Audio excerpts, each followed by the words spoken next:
IPL 2024 Gujarat Titans પ્લેઓફની રેસમાંથી બહાર, હવે 3 સ્થાન માટે 6 ટીમો વચ્ચે ખરાખરીનો જંગ. ઇન્ડિયન પ્રીમિયર લીગની 63મી મેચ ગઈકાલે અમદાવાદમાં વરસેલા ઝરમર વરસાદને કારણે રદ થઈ હતી. નરેન્દ્ર મોદી સ્ટેડિયમમાં આયોજિત ગુજરાત ટાઇટન્સ અને કોલકાતા નાઇટ રાઇડર્સ વચ્ચેની આ મેચ વરસાદ અને ભીની પીચ ગ્રાઉન્ડને કારણે અંતે રદ કરવામાં આવી હતી.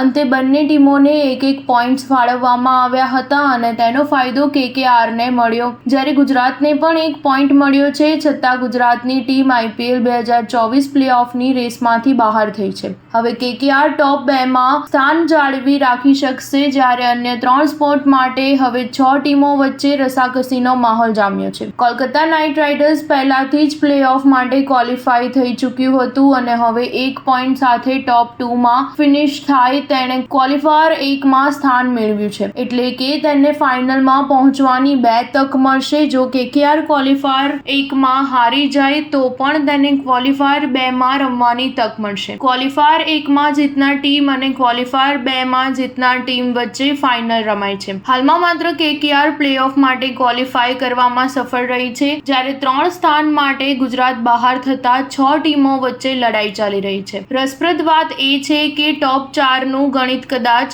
ચેન્નઈ બેંગ્લોર વચ્ચેની મેચ બાદ જ સ્પષ્ટ થઈ શકશે. હાલમાં KKR 19 પોઈન્ટ સાથે પ્રથમ, રાજસ્થાન 16 પોઈન્ટ સાથે બીજા ક્રમે, CSK 14 પોઈન્ટ સાથે ત્રીજા અને SRH પણ 14 પોઈન્ટ સાથે ચોથા ક્રમે છે. આ સિવાય RCB 5મા સ્થાને, દિલ્હી 6ઠ્ઠા અને લખનઉ 7મા સ્થાને છે. ત્રણેય ટીમોના ખાતામાં 12 પોઈન્ટ છે.